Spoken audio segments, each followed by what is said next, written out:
دنیا کی محبت، مال و زر کی محبت میرے ذہنوں میں بیٹھ گئی. میں یہی سوچتا ہوں کہ آج 100 روپے اگر خرچ کر دو تو کل ملے گا یا نہیں ملے گا. گھر میں فاقہ آ گیا تو کیسا، گھر میں چاول نہیں ہے کیسا، گھر میں تیل نہیں ہے کیسا، بیوی کو گھمانے لے جانا ہے کیسا، بچوں کی اسکول کی فیس بننا ہے کیسا. زندگی ساری کی ساری پوری دنیا کے اندر ڈوب کر کے رہ گئی.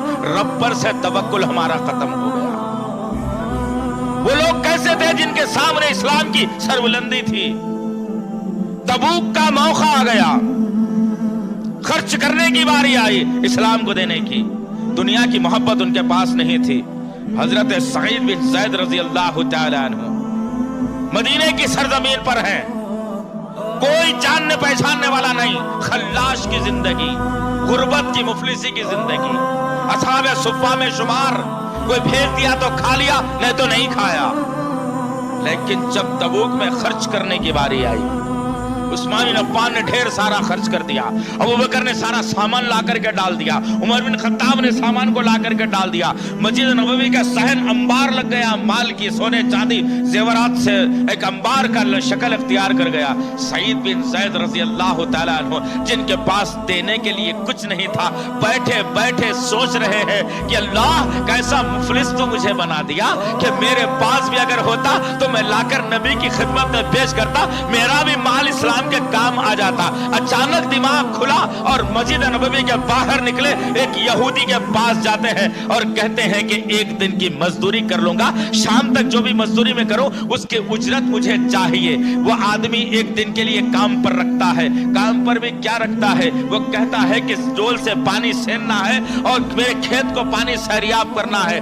جب جا کر کے ڈول پانی میں ڈالا جاتا ہے اور پانی سینا جاتا ہے تو معلوم ہوتا ہے کہ وہ ڈول کے اندر سوراخ پڑے ہوئے ہیں. کھینچتے کھینچتے بھری ہوئی بکیٹ آدھی ہو جاتی ہے. صبح سے شام تک سعید بن زید رضی اللہ تعالیٰ عنہ ڈول کھینچ رہے ہیں اور پانی ڈال رہے ہیں. بھوکا پیاسا اللہ کا بندہ دھوپ میں کھڑا ہوا، اسلام کی سربلندی کے لیے نبی سے محبت کرتا ہوا، دنیا کو خاک میں ملاتا ہوا کھڑا ہو گیا اور پانی سین رہا ہے. ہاتھوں سے خون رسنا شروع ہوا، انگلیاں زخمی ہوتی چلی گئی، رسی کو خون لگنا شروع ہوا، درد کو بھولتا چلا گیا. کھینچتے کھینچتے آخری ڈول ڈال دیا. سورج غروب ہوا، مالک کے پاس آ کر کھڑا ہوا اور کہتا ہے کہ صبح سے محنت کی ہے، میری اجرت مجھے چاہیے دو، مجھے جلدی نبی کے پاس پہنچنا ہے. وہ یہودی دشمنی میں آتا ہے اور کہتا ہے کہ تیری اجرت چند کھجوروں کے سوا کچھ نہیں ہو سکتی. سعید بن زید زخمی انگلیوں کو پھیلا دیتے ہیں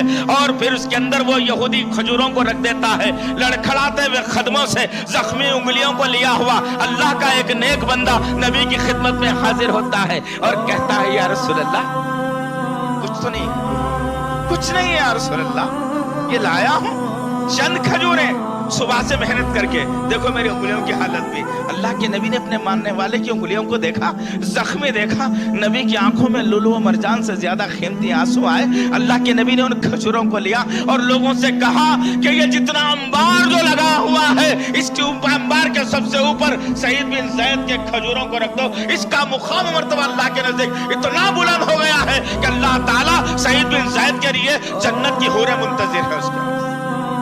یہ کب ہوگا دوست؟ دنیا کی محبت اتنی کہ مت کے انسان نکالنے پر تلا ہوا ہے.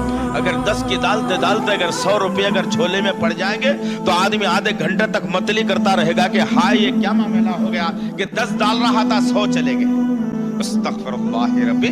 یہ دونوں چیزیں آج مسلمانوں کو لے کر کے ڈوب رہی ہیں. موت کا خوف ختم کر دیا مسلمانوں نے. ڈرنا ہے ضرور، موت سے ڈرنا ضرور ہے.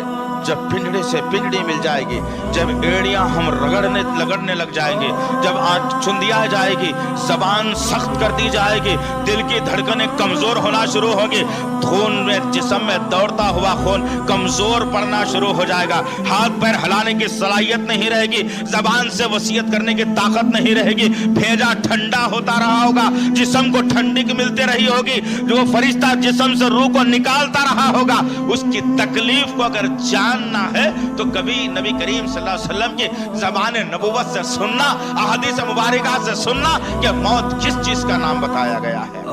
اس کا احساس نہیں ہے مجھے ہو رہا. کئی لوگ مر جاتے ہیں، ہم دیکھتے ہیں، لے جاتے ہیں، دفنا دیتے ہیں، آ جاتے ہیں، میں سمجھتا ہوں کہ مجھے تو مرنا ہی نہیں. عبرت حاصل کرنے کی چیز تھی وہ.